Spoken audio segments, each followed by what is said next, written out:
All right. Playing through the Into the Grid demo. I haven't made a video in a while and I'd like to make them consistently one day, so I figured this would be a good thing to try it out with. Into the Grid. These guys said that they were inspired by Netrunner when they made this. Oh, whoops. There we go. All right. So let's start with the tutorial. Welcome to the grid. The grid is composed of clusters. So I'm gonna make 4 videos. I'm gonna make one for each mission, and then I'm gonna make a video explaining all my gripes with the demo so far. But to be clear, I'm loving this game so far. I think this is gonna be a pretty cool game whenever it comes out. But I'll make a video on all my feedback. I should have used the word feedback, not gripes. And then the guys have actually responded to me on quite a bit of it. So I'm also going to give you what they said they're going to be doing out in the future. But all right. So we got our grid. Each grid is made up of like a cluster of nodes. It can be kind of hard to tell where the clusters begin and end once you get a whole bunch of them. But looking to breach the mainframe of the core node. All right. This game has a lot of terminology, which I've talked about, but I think they're going to stick to it. I think that's fine. I like it. I like the flavor. While navigating the grid, you will be able to interact with nodes. Check this one out. All right. Nodes have different ways of being used. Let's try extracting one. So every node can either be extracted, exploited, or rehashed. We'll get into that. Extracting just gives you money, called shards. All right, now each cluster has one or more gates that let you out of it, and each one has its own conditions. You have to click on them to see what the conditions are, which is a little annoying. Activity bouncer, so that means we have to use all the nodes in some way to get out of here. So let's see. We're just going to gain shards, and we're going to move on. Okay. All right, this cluster has a watcher protecting it. So the watcher is right. So if I hover my mouse over here, no watcher. If I hover my mouse over here, extraction watcher. Again, it's a little annoying because you have to hover your mouse over to see what is watching. And so this one, every time I use that extraction action, it's going to up my trace. And then here we have a little trace bar, and every level might it looks like the first 6 levels in the tutorial don't really do anything, but if you go past that, bad things start to happen.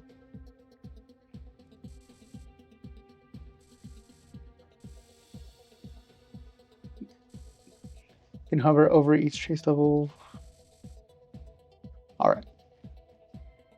Now we click on the library node. So if we extract, we're going to up our trace, which we don't want normally.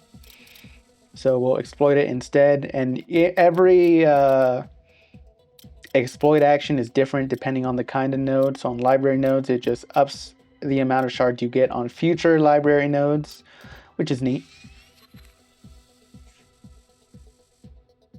Let's see how to get out of here. Combat. So we have to get rid of all the what they call sentinels. So we have to get rid of what they call sentinels. The terminology is a little weird here. So they call the sentinels, the watchers, and the I'm missing one. The bouncers, which are technically what the gates are. They call all of those ice, which is relevant because you can get an item called an icebreaker to break the ice. But so for here, you have to get rid of all the sentinel ice, which is basically all the creatures guarding the nodes. They're like the monsters. They're the things that you actually fight, like directly. So you must defeat all of them to open. Let's get our hands dirty. Let's start some combat. Here we go. Alrighty. I do like the models they use for the creatures. Everything you see here is created by your console to provide you with information. Oh, that's what the console is meant for. All right, integrity, that's your health. Ice integrity, that's their health. Subroutines are what's going to happen to you if you don't. Well, it's going to happen to you no matter what. In Netrunner, you can break subroutines. In this demo, you can't break any subroutines. So right now, you just plan for them. Okay. And you have a passive ability here, which I missed the first time I did this tutorial. So playing cards cost clock. So we have 3 clocks, so we can do like, these all cost 1. So we can play 3 cards right now. Let's look at the passive. At the start of each round, this ice gains 10 buffer. Did they explain buffer already? I don't know. So buffer is like a temporary health that you get till the end of the turn, and then after the turn it goes away. And so it's like a shield. So this guy's gonna do 30 damage to us. If we don't want to take any damage, we could play 2 shells. Oh, what is this? Oh, that's it. Them explaining buffer. So 2 shells. Now we have 40 buffer. They're only going to do 30 damage, so we won't take any damage here. And then we can use our last clock to deal some damage. They're probably also about to explain Vim. All right. So Vim is a virtual memory. Many cards generate it. And you can see how much Vim you have here. I'll explain Vim better in a second. Let's actually explain more about Vim next turn. So I hit end turn, and then he did his subroutines. So you see these little yellow pips here. These that's how much Vim every card generates. You have this Vim bar here that goes up to 20. And then you have commands that you can spend Vim on to use. And so this is like another resource that you're trying to balance while you're, managing clock and managing your health and managing the subroutines. It's a pretty neat little dance. All right, so they're just about to gain 40 buffer for next turn. I think, well, technically 50. So we don't have to worry about taking damage, which is good because we don't have any shells in our hand. So let's just,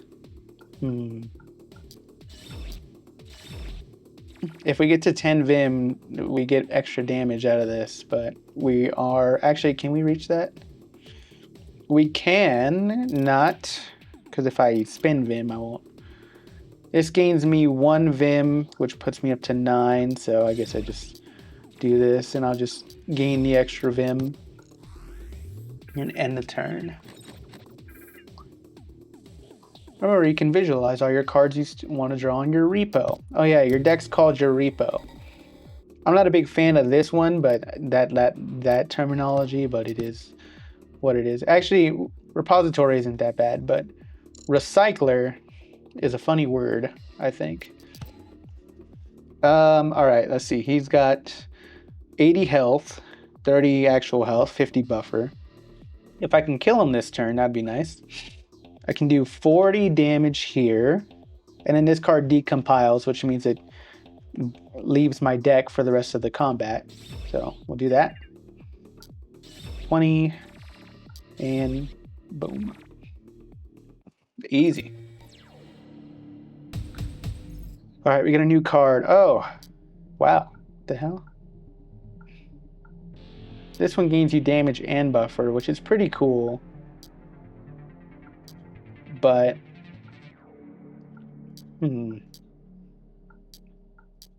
this one gives you 4 Vim.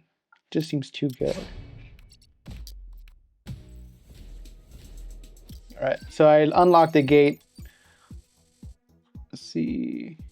Oh, after you defeat enemies, you get what's called a hash key, another resource that you can use. That's what you use for that third action on nodes to like rehash them. That's what it's called.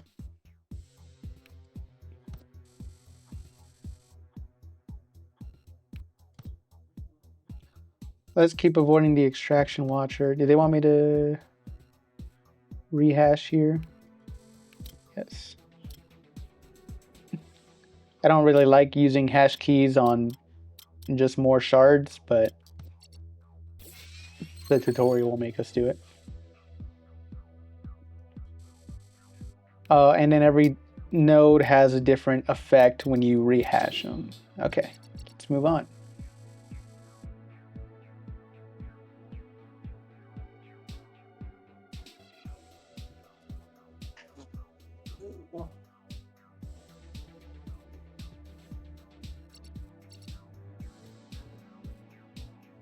This cluster has many valuable nodes, but also very strong watcher guarding it. Oh yeah, so Omni Watchers just give you +1 trace whenever you do anything, which is very annoying. You usually want to break those if you can. All right, and the gate, another activity bouncer. So this is a horrible combination. So I have to do something with every node. But if I do something with every node, the Omni Watcher is going to increase our trace dramatically. So let's see.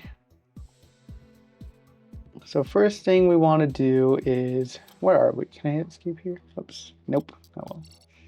Wanted to look at the map for a second. Okay, let's see. 25 buffer, inflict 1 tag. Tagged is shell cards cost more next turn. Oh, I have this card. Sick. I don't really need to prevent any damage this turn, so.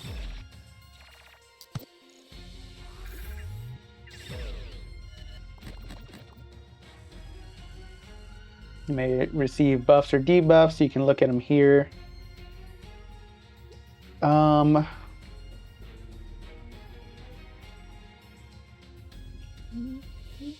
I could technically prevent that, but I could have if I wasn't tagged right now, because now these things are too expensive. I might just prevent as much as I can.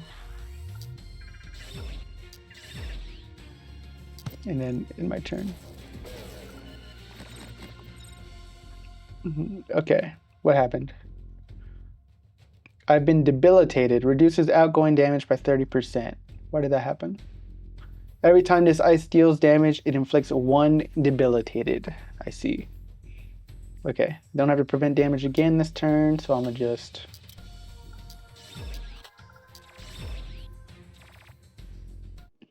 Oh, I didn't even realize his health was that low.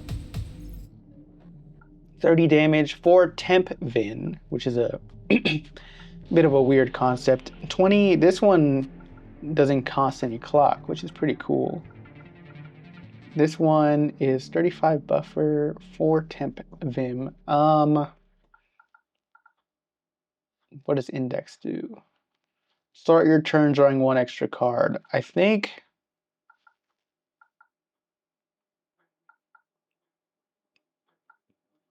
I already put... I like this one though.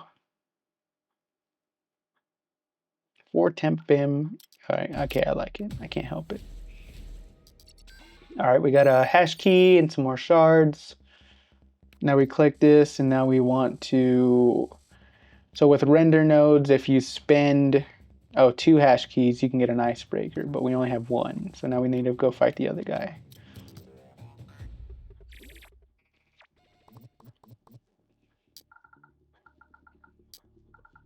I said Omni Watchers up your trace when you do anything, but I guess they don't up your trace when you just go into combat. So I guess that's good.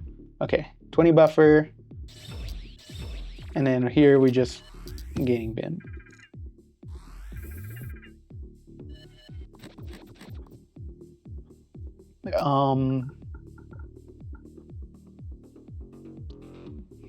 So if I spend 4 Vim, I can get like 2 back with this card, which is okay. Oh wait, I have this card. This is 4 temp Vim, so I don't have to use any of my real Vim. Let's do that. Some cards give temp Vim. Temp Vim is a bit of a weird concept because it doesn't count, because it's like this card says if you have at least 10 Vim, but the 4 temporary Vim doesn't count. And so you can really only use it for commands. So let's just do that. Use the command, get my Vim back up to 7. This puts me over 10. Oh wait, he's about to do damage to me. I didn't even realize that.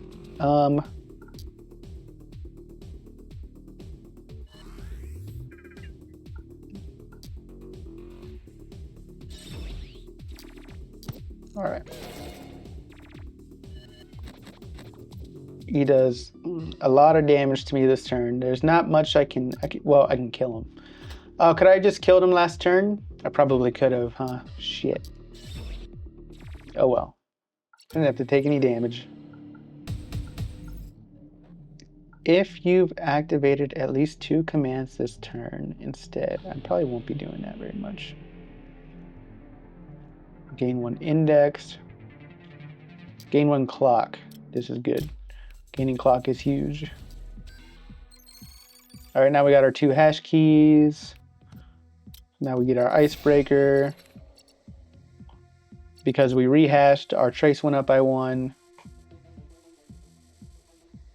Let's disable the watcher here. Now we can move around freely. Anomaly nodes can be exploited or rehashed to obtain glitches. Exploit a common glitch. Glitches are upgrades. I don't like the use of glitch here. I don't think it's very intuitive. What do we got? Also, I wish the name of the glitch was below it, or the description was. Huh? I didn't catch that. Yeah, I feel like feels weird to have to hover over it, but I guess it's not a big deal. The first time you activate a command, each combat, gain 1 clock and draw 1 card. That seems good. Start of your turn, generate 1 Vim. That also seems pretty good. I prefer this one, I think. Extract, extract, extract. This is an activity bouncer again, so we need to do something with all of these nodes.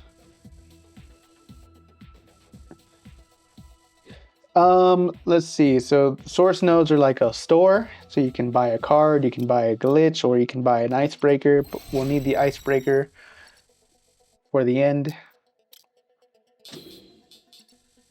Nice. You have the core node of the grid. Check the gates. Impenetrable bouncers require either an icebreaker or you can brute force it. I think you can brute force any gate technically, but it costs trace, and this one costs 3 trace. Which technically isn't a big deal because we're only at 1, but we'll pretend it's a big deal. So we spent our icebreaker on that. Before we proceed, let's prepare a little bit more. Compiler node, what does this do? If you rehash, you get a powerful protocol card. But we have no hash key, so it's going to make us get 2 hash keys first. Okay. So we got 2 red nodes here. In combat, you can check your glitches and their effects here. Up here. Yep. Cool. Man, they have a lot of slots for this. I never realized this. I mean, they're expecting like a lot of modifiers, aren't they? That's going to be exciting. Also, they have this little like console here. It's just a like decoration, but I think they said they're going to try to make it actually like show a log of what's all happened. It would be really cool if you could type in here too, and I don't know what you would, if you could type anything in there. I think that would just be fun. Okay. What is this? At the end of each round, if this ice lost at least 30 integrity, it inflicts 1 exposed. Okay, so that's interesting. Okay, so if we deal more than like 30 or more damage in a turn, it'll deal extra damage to us, which I don't want. So maybe I just do that. I'll do at least 20 damage for sure. Do I just... So if I deal 30 damage, he deals... I'm dealing 30 damage for 20 damage. I feel like it's smarter to save your health, though. There's not a whole lot of great ways to heal. I guess I'm just gonna... I could draw a card and hope that I'd hope that I get a shell. Let's see, what are my chances of grabbing a shell? Low, very low. Let's not do that. End of turn. Okay. Okay.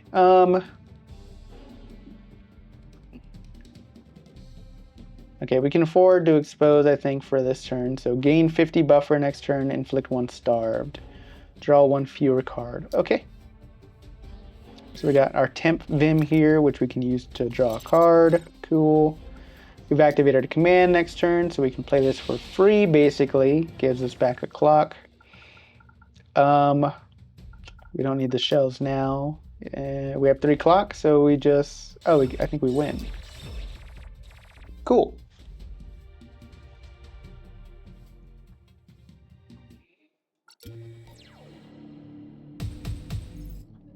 Gain 100 buffer, decompile. That seems neat. This one, deal 20 damage, discard a random card if it's a hack, which are the red offensive cards. Deal an additional 30 damage. We have a lot of hacks. We've been grabbing a lot of them, so let's do that. It's going to make us fight the other one.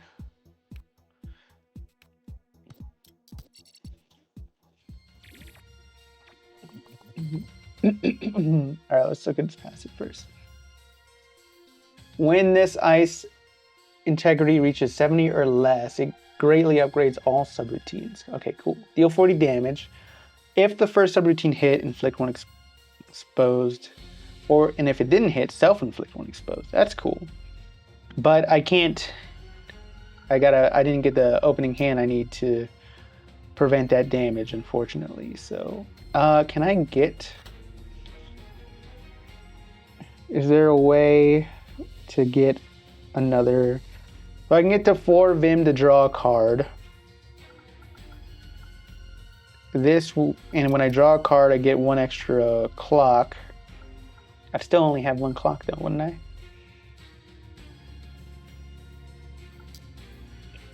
So I'm gonna do this first. It's guaranteed to hit here. Yeah.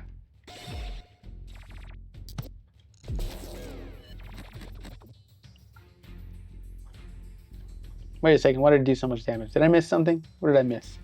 Exposed. Oh, increase incoming damage by 30%. Oh, I guess that happened after the fact. Damn it, I'm taking a lot of damage here. But I think I can kill him, right? Okay, nothing to worry about. This is just a tutorial mission, so it's meant to be a lot easier. The third mission is actually kind of tricky. Deal 100 damage for 3. Normally that would give you 60 damage for 3 clock. That seems... Generate 10 temp Vim. Re-enable all commands. Oh, these are both... I think this is better.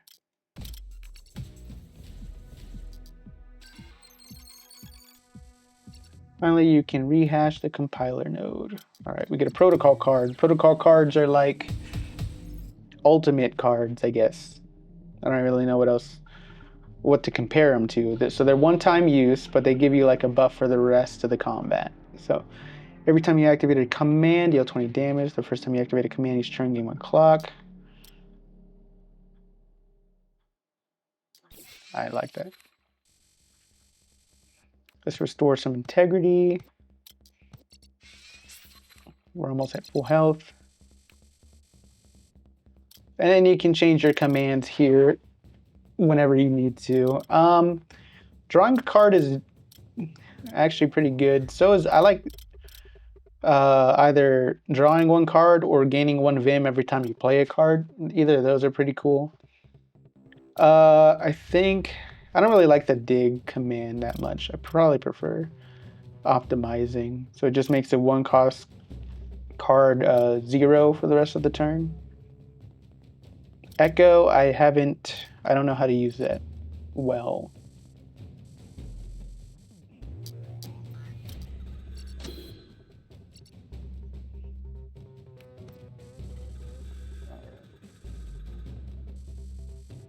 All right, so grids can have multiple cores.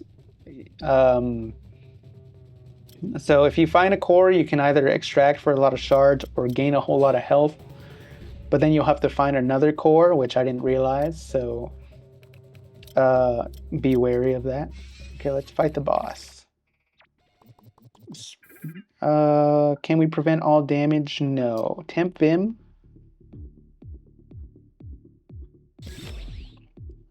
Let's do this. So we gain 10 Temp Vim. Let's do our 7 cost ability or command and make a random card cost 1.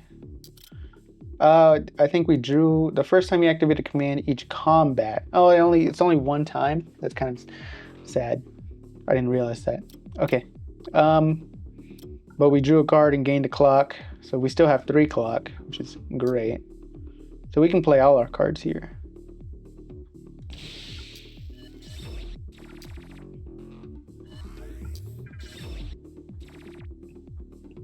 Or not. Did I miscalculate? I guess I did. It's fine. Maybe I played the...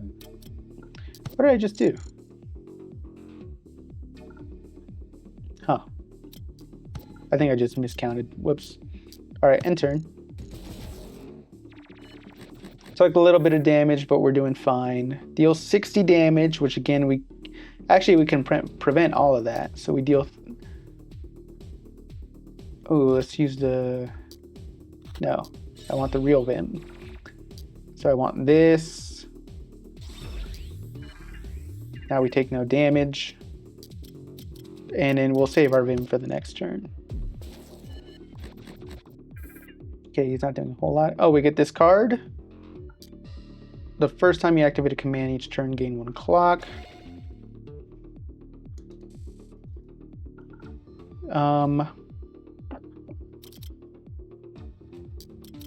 Let's activate this. So we gain a clock and make a thing cost less clock. And then we just throw it all out there.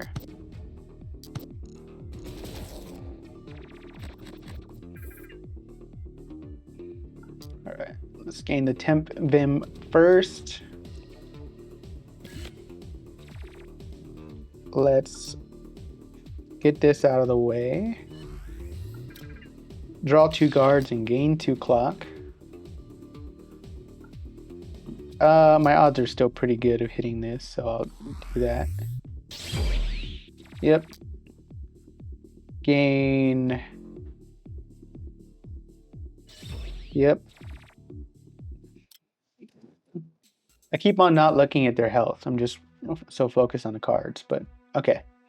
I didn't even realize he was going to die. All right. That was the running 101. Now this one's a little harder and this one's actually kind of tricky. So we'll make that a second video. All right.